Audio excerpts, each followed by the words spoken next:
Eh, yo lo que voy a hacer es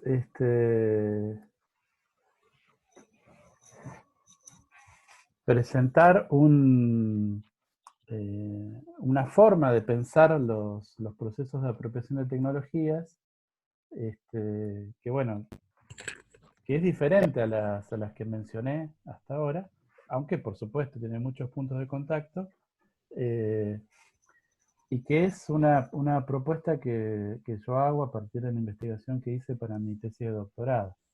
De hecho, voy a usar la presentación que usé para el octavo encuentro de la red de investigadores sobre apropiación de tecnologías que fue el año pasado en Osorno. Mm, eh, bien, a ver. Vieron que yo les comenté que la manera en que podíamos ordenar los distintos enfoques sobre la apropiación de tecnologías era si hacían el acento en establecer algún tipo de requisitos o de parámetros, y ahí el ejemplo más claro sería justamente el de Susana, eh, el de establecer una serie de condiciones que para ella son importantes para hablar de un proceso de apropiación de tecnologías, es decir, no cualquier uso sería una forma de apropiación, sino algunos usos que reúnen una serie de requisitos. Por ejemplo, ella hablaba de la elucidación, el proyecto, o sea, el comprender claramente las tecnologías, los condicionantes y las posibilidades que traen, la que uno está utilizando, y también hacerlo en función de algún proyecto, ya sea personal, comunitario o ambas cosas. Y una forma distinta era, ahí ejemplifiqué con Rosalía Winocourt, que bueno, ustedes no sé si ya lo leyeron, pero también tienen que leer un capítulo de un libro eh, relativamente reciente de ella, donde hace un estudio acerca de la manera en que las computadoras que brindó en Uruguay el Plan Ceibal, inicialmente en el ciclo de escuela primaria, fueron apropiadas por las familias pobres. Eh, ahí Laura comentó algo de eso, pero una cosa interesante ahí para plantear es que esas computadoras que inicialmente entregó el plan Ceibal estaban dentro, Laura lo mencionó, del plan de una computadora por niño, One Laptop per Child, que presentó Negroponte hace 15 años, que se fue desarrollando a partir de entonces, y que era un programa de favorecimiento de lo que se llamaban modelos 1 a 1, modelos de entrega de una computadora por alumno con objetivos educativos, pero en ese caso era un equipamiento especial, esta computadora, la Ceibalita la llaman en Uruguay, que tenía un diseño y una serie de características particulares bastante interesantes para pensar una serie de cuestiones. Digo una sola cosa, por ejemplo, nosotros estamos recontra acostumbrados, tanto que lo asumimos como natural, a que la metáfora que utilizan las interfaces gráficas de las computadoras sea el escritorio. De hecho, así lo llamamos, ¿no? El fondo de la pantalla es el escritorio. Es decir, la metáfora que ordena nuestra interacción es la metáfora de una mesa de trabajo de oficina, donde uno ahí tiene papeles, tiene un cesto para papeles, o sea, deja las cosas en el escritorio.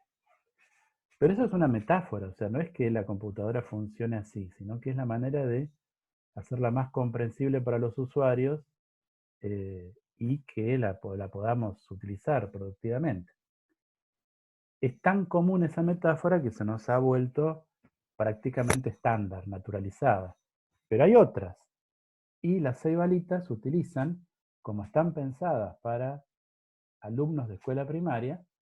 Bueno, los alumnos de escuela primaria no son oficinistas, Entonces el diseño es a partir de una interfaz que es el patio de escuela. Entonces, en vez de tener un escritorio, lo que tienen es el patio de una escuela en la computadora. Y organizan la información de una manera muy diferente y posiblemente, aunque yo no conozco investigaciones que hayan hecho hincapié en eso, también los procesos educativos y los procesos cognitivos de los estudiantes, seguramente también de una manera diferente. Bueno, dicho esto, el acercamiento de Rosalía Winocur es un acercamiento más, podríamos decir, naturalista. O sea, no pone tantos requisitos, sino que lo que hace es observar un proceso en el cual grupos de personas empezaron a utilizar un aparato que antes no usaban y se fija especialmente en los procesos de construcción de sentidos allí, muy en la línea que comentamos en su momento de la domesticación. Rosalía Winocur es una buena lectora de Silverstone y no es, no es algo muy astuto de mi parte, porque basta con leer cosas de ella y Silverstone aparece permanentemente como un autor citado, un autor de referencia. Bueno,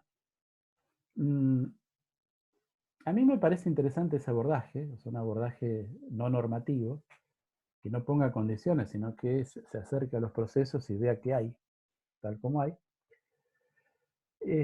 Pero una cosa que he tratado como de ampliar es de no focalizar solamente en el momento del uso, o sea, el momento final, sino tratar de abarcar todo el proceso de una manera parecida como la idea de Silverstone es ir desde lo que él llama la mercantilización hasta el resto de los pasos, ¿no? O sea, ver cómo un dispositivo, un aparato es concebido, es desarrollado, es trasladado a las personas, es usado. En eso, Susana en los últimos años también, o sea, trata de ampliar su mirada desde el momento del uso a los otros momentos. Ella lo mencionó en la charla, porque considera que cada vez es más importante discutir lo que serían los condicionantes de las tecnologías, la forma en que las empresas grandes, muy grandes empresas, operan allí y extraen valor. Bueno, y eso por ahí no está en el momento del uso, sino en otros momentos. Bueno, hechas estas aclaraciones, esta es la manera en que yo propongo definir no la apropiación, sino el proceso de apropiación de una tecnología. Como un proceso histórico en el cual un ingenio técnico, hardware, software o conjuntos complejos de ambos pasa de la inexistencia a ser incluido en la cotidianidad de personas y grupos, para lo cual deben atravesarse un conjunto de fenómenos socioculturales y condensarse una multitud de sentidos. O sea, tratar de ver cómo algo que no existía, y es algo tecnológico, pasa a existir y se convierte en algo incorporado, usado, cotidiano.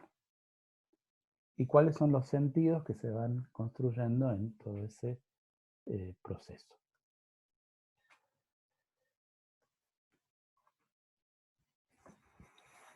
En términos analíticos, esta sería una forma posible de pensar la cosa. Acá parece como un círculo en el sentido de que sería como una serpiente que se muerde la cola, pero en una investigación en concreto uno por ahí plantea etapas más lineales, si me permiten decirlo así. A ver, arranquemos por el desarrollo técnico. O sea, las tecnologías son inventadas, son desarrolladas. Después de explicar mejor cada momento, esas tecnologías que son inventadas son organizadas de alguna forma por las comunidades, las personas, a veces grandes empresas, pero especialmente los gobiernos y los estados. Los gobiernos y los estados establecen marcos regulatorios que varían en su importancia en relación a, al tipo de tecnología de que se trate, y especialmente respecto a un factor que es el uso o no de espectro radioeléctrico. O sea, en las tecnologías donde se usa espectro, la intervención del Estado es mucho más determinante. A ver, pensemos, no sé, qué sé yo.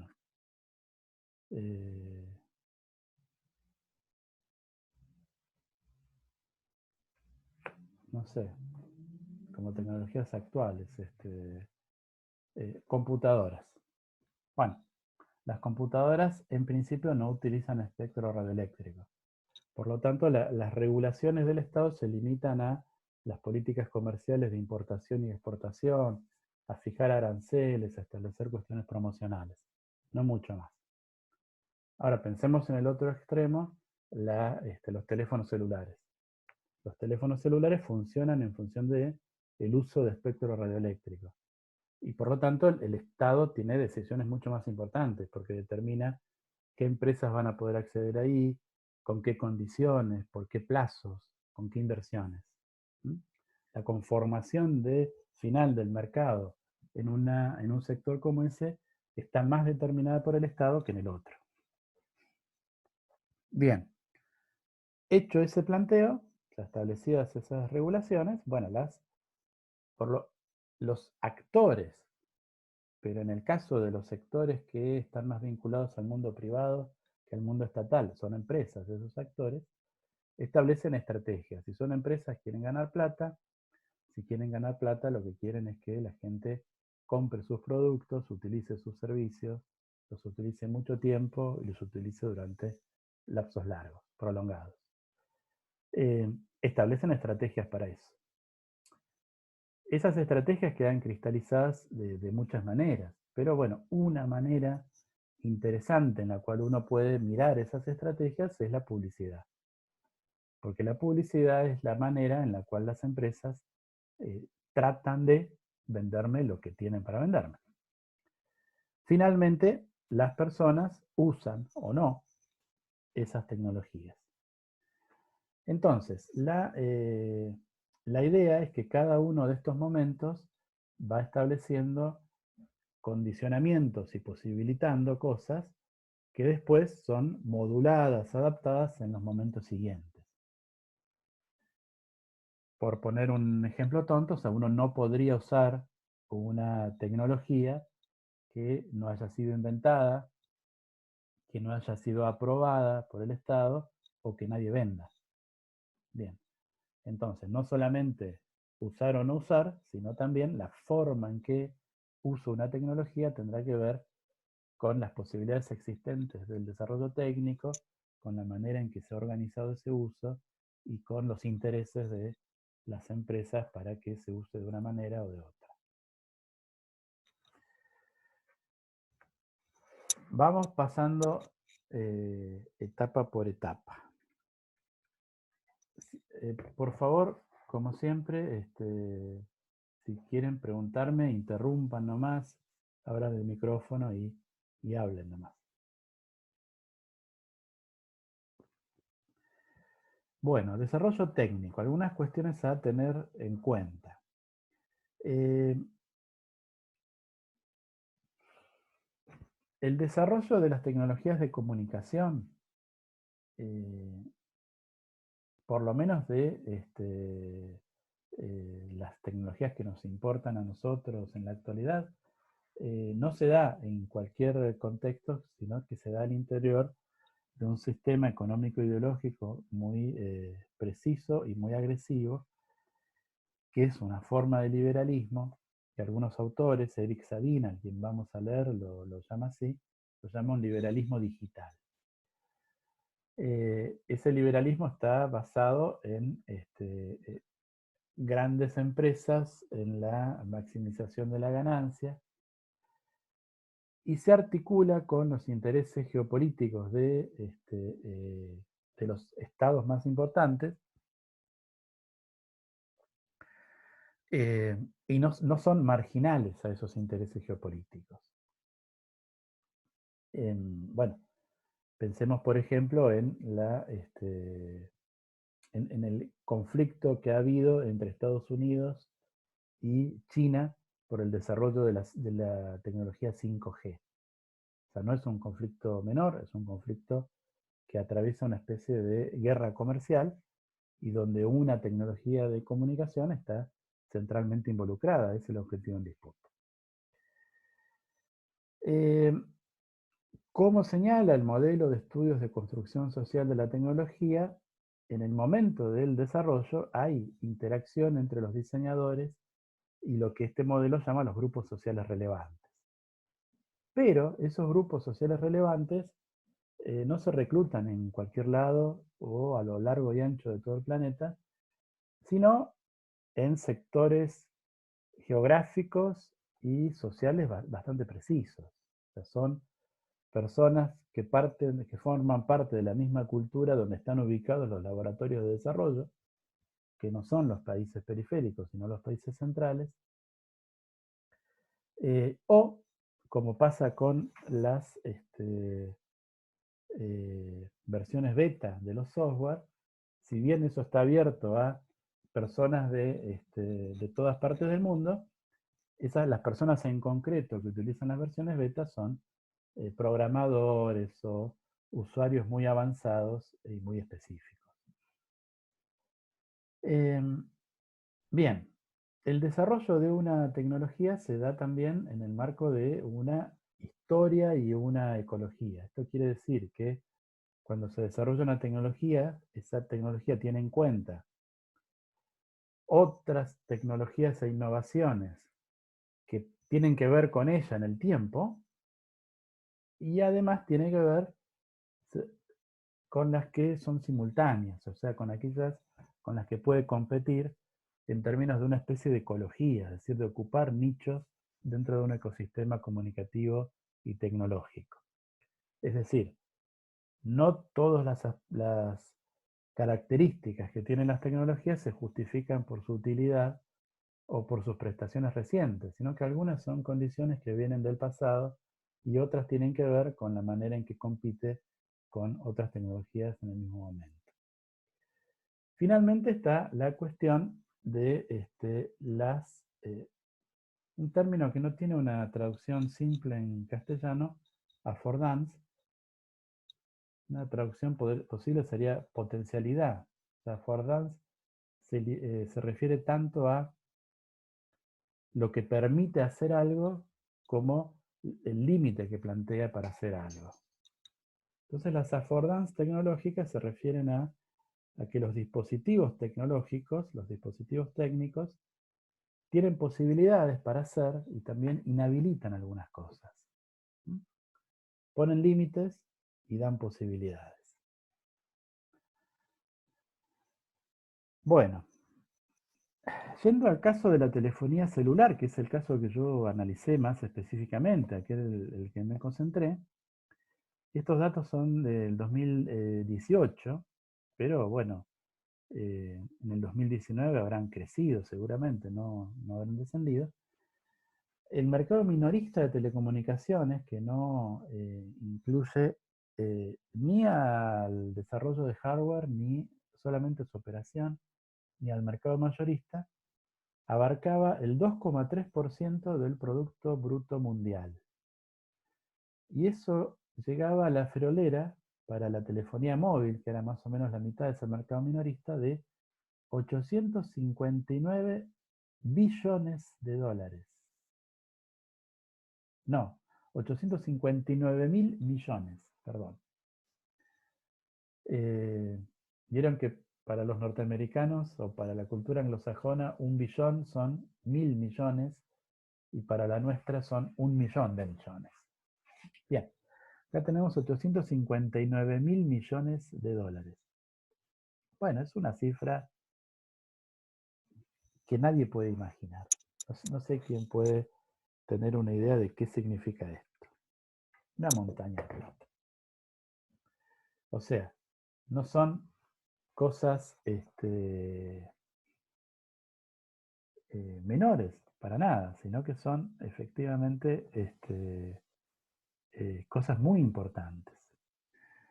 Los teléfonos celulares son presentados en exposiciones como la Exposición Móvil de Barcelona, la foto es de allí, como objetos de deseo y de hecho de alguna manera copian muchas de las características que tenía el sistema de las estrellas de cine en Hollywood de la década del 50.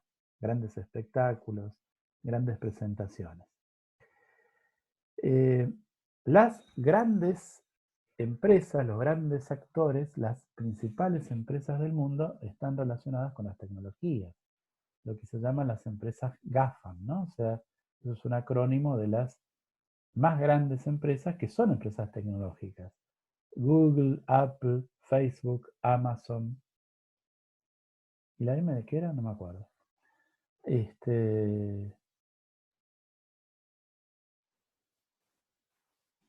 No recuerdo qué es la M. Pero bueno, todas estas empresas son empresas tecnológicas y son además las empresas, Microsoft, las empresas más grandes del mundo en términos de su facturación y su capital. Bueno, no hay posibilidad para los países periféricos de establecer intervenciones directas en este tipo de mercados, salvo en cuestiones absolutamente marginales.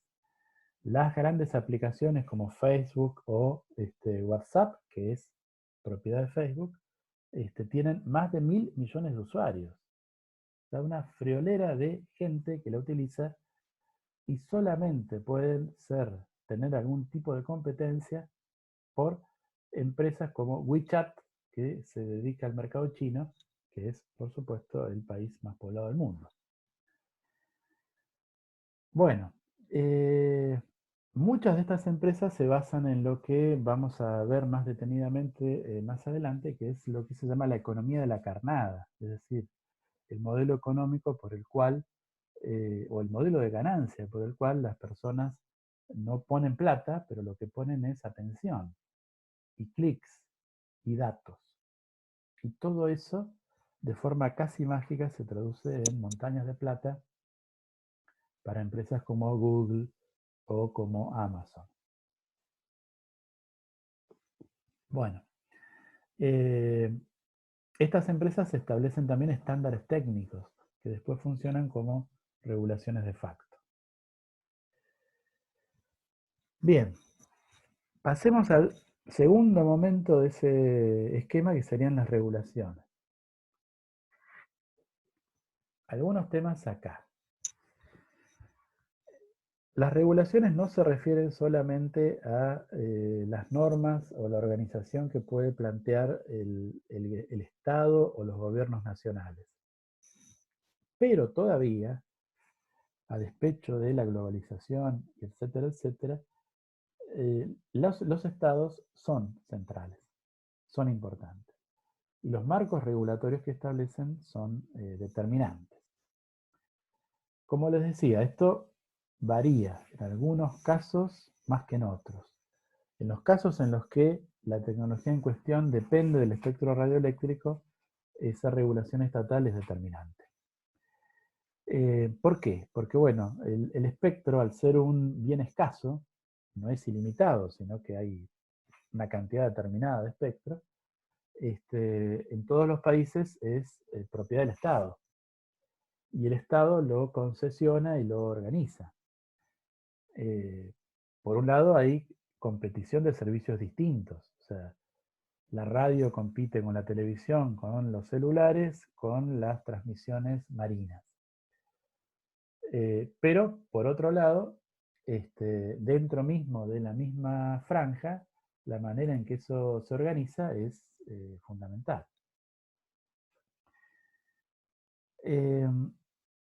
Bien, entonces, la organización del espectro es fundamental. Ahora, la característica inmanente de este tipo de tecnologías es que sobrepasan los marcos nacionales. O sea, uno tiene una emisora de radio en la frontera y la emisora no es que llega hasta la línea de la frontera y no pasa al otro país, sino que pasa no hay frontera posible para este tipo de tecnologías.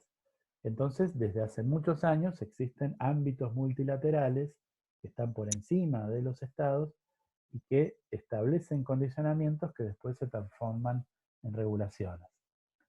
Algunos de esos ámbitos multilaterales no organizan cosas como el espectro, sino los estándares. Los estándares son las normas para hacer determinadas cosas. Casi todas las cosas implican algún tipo de estándar, las cosas industriales y los desarrollos técnicos. Quienes fijan esos estándares son consorcios en los cuales los actores principales son actores de la industria a nivel multinacional y organismos multilaterales y los países más poderosos. Y todo eso también está por encima de estados como el estado donde vivimos nosotros y establece condiciones y regulaciones. Finalmente hay otro... Perdón, ¿Cómo, perdón? un ejemplo pueden ser las normas ISO. Claro, exactamente. Las normas ISO son un ejemplo de estándar. Hay normas ISO para muchísimas cosas. Todos los países tienen algún organismo de regulación de los estándares, pero las ISO te diría que son las más, ¿cómo decir? Las más ordenadas en el sentido de que, como son las más tradicionales, eh, tienen una mayor intervención de los gobiernos de los países, etc. Pero ahí uno podría decir, bueno, si vos te vas a dedicar a hacer páginas web, tenés que cumplir los estándares de Internet. Y esos estándares no los define ningún organismo que exista en Argentina. Los definen organismos que están en otros lados, y si vos querés que tu cliente pueda navegar la página y pueda verla, y bueno, tenés que cumplir esos estándares. Diseñarla de una forma determinada. Bueno, y como eso hay pilones. Y para cosas tecnológicas hay como estándares específicos asociados a consorcios bastante específicos. Eh, bueno, el, la web en sí depende de un consorcio que se llama WWW3 Consorcio. Ese consorcio establece las regulaciones, los estándares con los que se maneja el acceso a Internet mediante la web.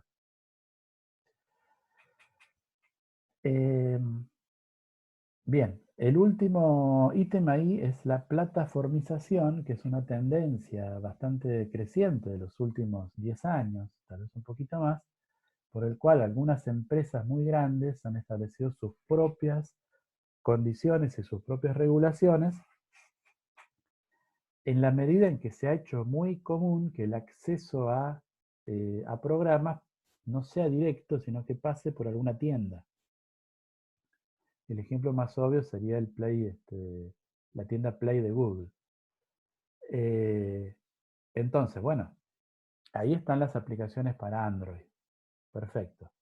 Pero bueno, no están todas las aplicaciones para Android. Hay algunas que son problemáticas para Google. Eso puede ser por razones éticas, por razones morales, por razones políticas o por razones comerciales. Y entonces ahí no están. Podría ser una aplicación pirata, y entonces, o que sirve para hacer piratería. No sé, si alguien quiere mirar películas con Popcorn Time, bueno, esa no está en la tienda de Google. Pero bueno, ahí hay una razón legal de piratería, etc. Pero hay otras que tienen que ver con que a Google no le interesa promocionarlas por una cuestión de que colisionan con su propia estrategia comercial. Por ejemplo, ha habido conflictos entre Amazon y Google en función de eso. O sea, la aplicación de Amazon, de alguna manera, trataba justamente de puentear la estrategia de Google de captar los usuarios, que directamente la gente le compra las cosas a Amazon. Entonces eso Google lo limitó y en algún momento eliminó esa aplicación. Entonces, La plataformización alude a esa tendencia a que una gran parte del flujo pase por plataformas. Y cuando pasa por plataformas hay algunos actores muy fuertes, empresas, que establecen sus decisiones y esas decisiones regulan lo que los demás pueden hacer.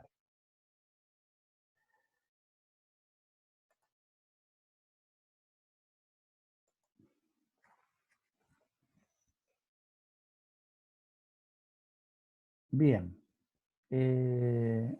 Acá quedan 3 minutos. No sé cómo vamos, si alguien quiere hacer una pregunta, después hacemos una pausa obligada por Zoom, nos tomamos un cafecito y volvemos. Hola, ¿Sí? profe, buenas Juan, tardes. buenas tardes. Una consulta, digamos, ¿hay alguna diferencia entre usos y apropiaciones? O, Mira, depende de cómo entiendas la apropiación. Eh, en general, casi todos los investigadores hacen algún tipo de diferenciación. El uso sería el hecho de que las personas utilicen una tecnología de X manera, y la apropiación, bueno, depende. A ver, en el caso de Susana Morales y de otros investigadores que más o menos lo toman como ella, habría muchos usos y pocas apropiaciones. Las apropiaciones serían algunos usos que cumplen una serie de requisitos. Si no cumplen esos requisitos, es solo uso. Si los cumple, es un uso que es una apropiación.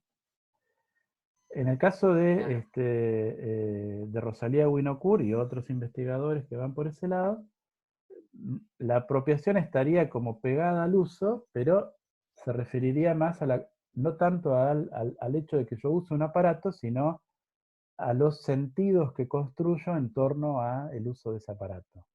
Lo que significa para mí, lo que significa para mi familia.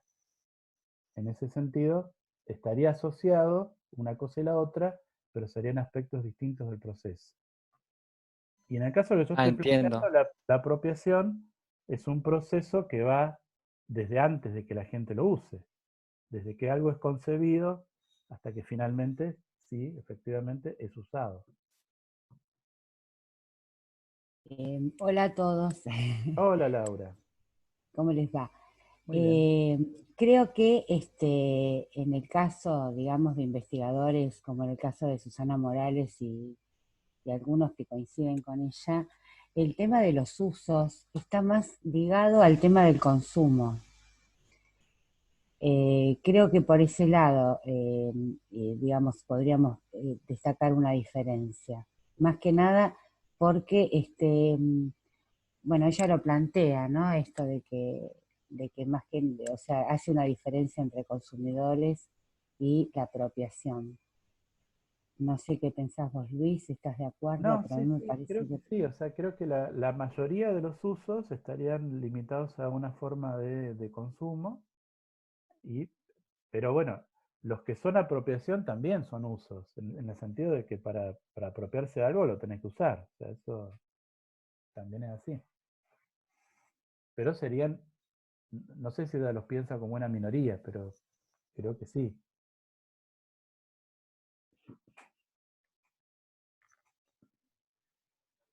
Bueno, eh, bien, estábamos con esto. Eh, a ver, fíjense este esquema que propone la CEPAL. La CEPAL es la Comisión Económica para América Latina, en un documento bastante interesante de hace 4 años. Eh, es un documento sobre, o sea, la CEPAL es un organismo técnico de las Naciones Unidas, pero de asesoramiento especialmente para los países de América Latina y el Caribe. Y además es el organismo que organiza algunas actividades cuando son actividades comunes de los países de la región. Por ejemplo, la participación en foros económicos internacionales y ese tipo de cuestiones. Y habitualmente emite documentos sobre distintos temas. Y hace 4 años publicó un documento sobre la Internet de las cosas. Y es bastante interesante. Y allí aparece este gráfico, lo que llaman niveles de intervención, para hablar de, bueno, en general de las tecnologías digitales o de las tecnologías sí, de comunicación o vinculadas a Internet. Y lo que tratan de explicar es que los ámbitos de regulación son diferentes, es decir, que una misma tecnología es sujeta de diferentes formas y ámbitos de intervención regulatoria. Entonces, tenemos unas flechas que van de lo internacional a lo local, o sea, en la medida en que el ámbito es más específico, es más a la derecha.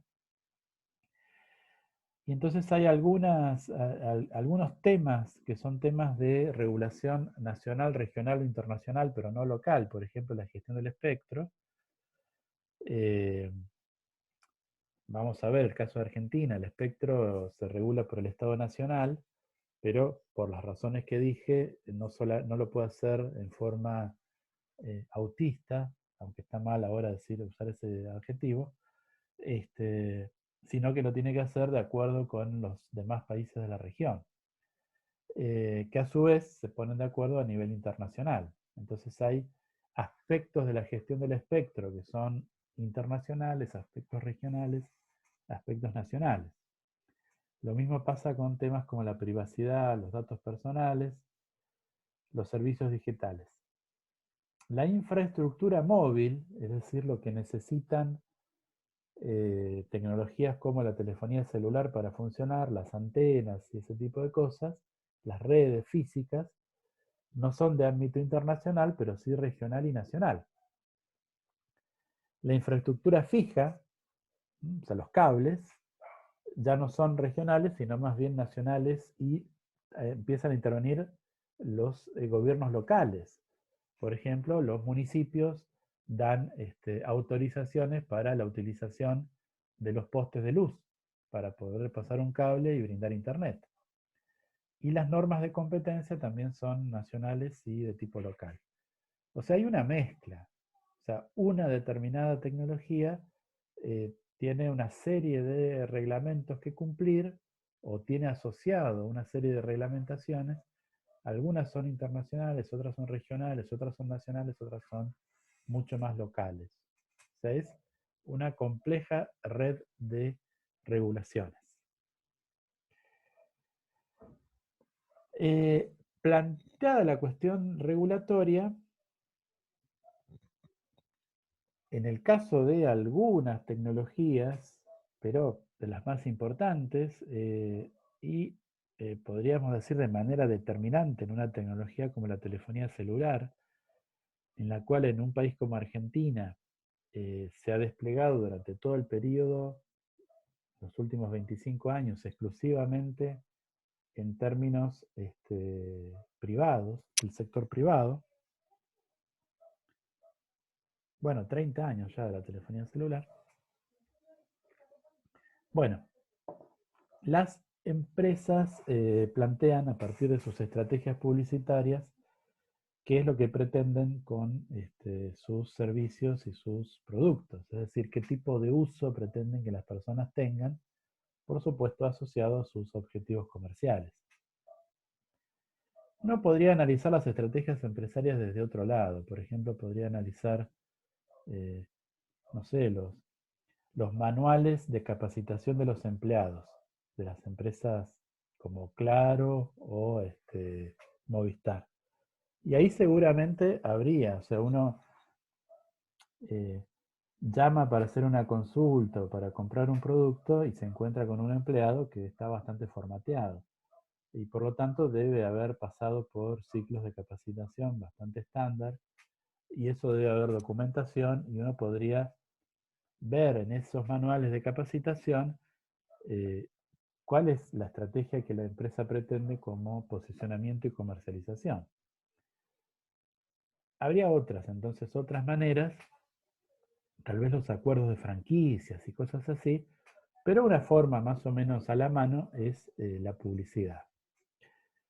En mi caso, lo que yo analicé son un conjunto, una muestra de spots de televisión de las 3 principales operadoras de telefonía celular, Claro, Movistar y Personal, y analicé una serie de aspectos en esos spots, y este es uno, por ejemplo. O sea, ¿qué tipo para qué sirve usar el celular de acuerdo a la publicidad televisiva?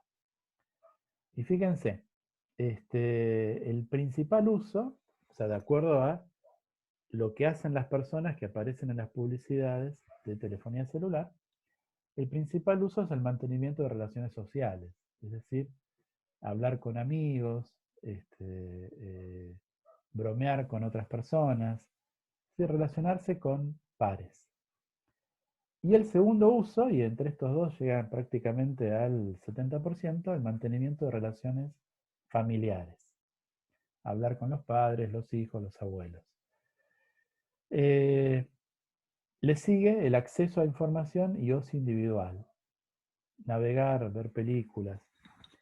Fíjense que el teléfono celular no es presentado en estas publicidades como una tecnología que esté asociada al mundo público, es decir, a la actividad política, social, cultural, sino que está asociado muy fuertemente a la esfera privada, a los amigos, a los familiares, al ocio.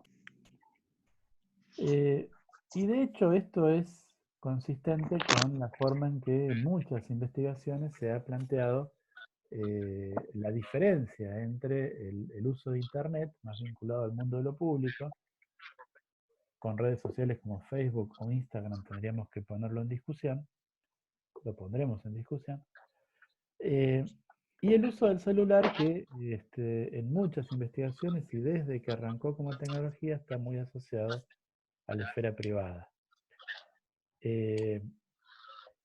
De hecho, se han hecho investigaciones mirando cuál es el mayor porcentaje de, por ejemplo, de mensajes de WhatsApp, a qué personas se lo dirigimos. Y si miramos ahí, bueno, sí, habrá algún mensaje, no sé, para comunicarse con el banco, con la municipalidad o alguna cosa así, pero un porcentaje altísimo de nuestro tráfico de WhatsApp pasa por relaciones sociales y familiares.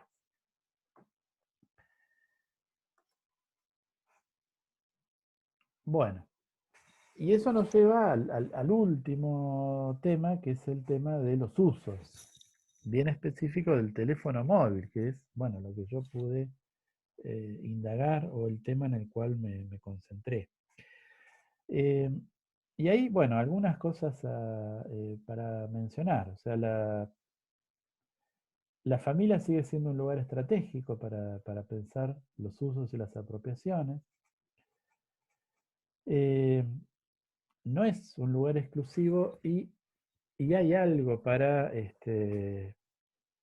no quiero decir discutir, pero sí para tener en cuenta y modular respecto a los planteos clásicos del modelo de domesticación. Y es que, obviamente, la tecnología celular es una tecnología que no está anclada al espacio de lo doméstico, pero sin embargo, no está anclada físicamente, pero sí lo está bastante en términos simbólicos.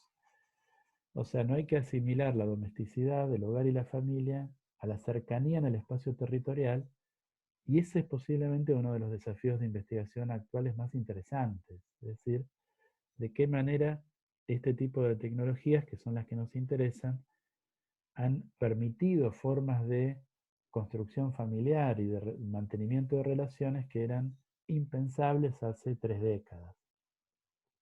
Y cómo entonces estamos asistiendo a la emergencia de nuevas formas de ser familia en las cuales la copresencia física es mucho menos determinante. Bueno, por supuesto, o sea, la pandemia, la cuarentena es el ejemplo extremo de esta característica. Bueno,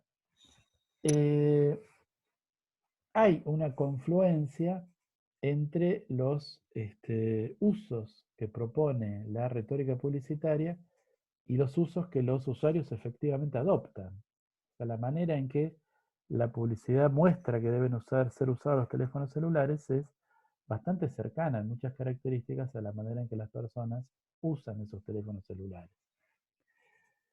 Los teléfonos celulares se han incorporado, por supuesto, no hace falta decirlo, a la vida cotidiana, en cuestiones como la microcoordinación, la comunicación familiar, la presencia conectada, la conectividad permanente.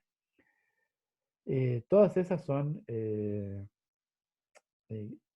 categorías que aluden a modalidades específicas de uso del teléfono celular, que tienen algunas investigaciones atrás y que se encuentran presentes en nuestra vida cotidiana y en nuestro uso habitual y en el de las personas que nos rodean y que también usan este tipo de tecnología tan común. Sin embargo, una cosa que también encontramos es que hay, por lo menos en usuarios adultos, algunos aspectos puntuales en los cuales las personas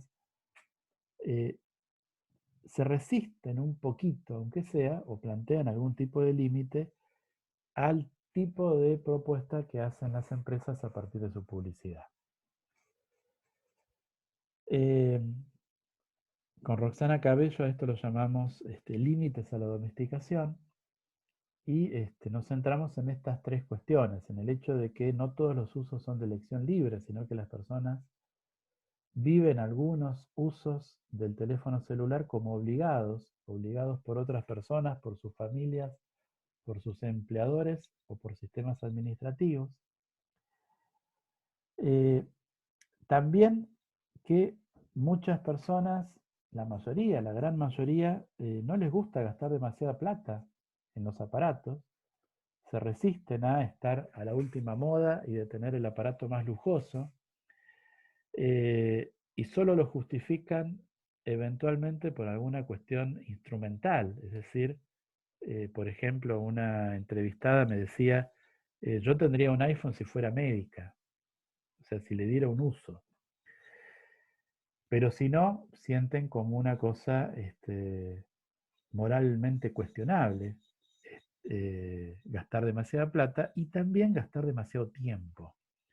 Y en eso los usuarios adultos critican mucho a los usuarios más jóvenes, a los que ven como abandonados a un uso permanente e irreflexivo. Bueno, sobre estas cositas específicas de los límites a la domesticación del teléfono celular, con Roxana publicamos un artículo el año pasado y se los voy a dejar como una lectura complementaria si alguno tiene ganas de mirarlo. Pero bueno, esta sería una forma de plantear un modelo integral de pensar la apropiación de tecnologías que vaya desde una punta a la otra, ¿no? O sea, desde el momento de la concepción, la creación, con todas las limitaciones que tiene, hasta el momento del uso por parte de personas. Y mucho más cuando uno lo piensa desde un país periférico, y ese desplazamiento no solamente es un desplazamiento en términos sociales y culturales, sino también geográficos y geopolíticos. No solamente desde la imagen de los ingenieros, hasta las cosas que hacen las personas con esos aparatos que los ingenieros pergeñan, sino también la manera en que eso se traslada y atraviesa el mundo y las distancias sociales, culturales, políticas. En todo eso, por supuesto, analizar un proceso de apropiación de tecnologías implica tener presente, anclarse en las construcciones de sentido que las personas hacen. En eso me parece que la perspectiva que que busca analizar cuáles son los, los sentidos que se construyen, lo que las tecnologías y sus usos representan para las personas, es fundamental de tener en el horizonte. Bueno, esto como una presentación.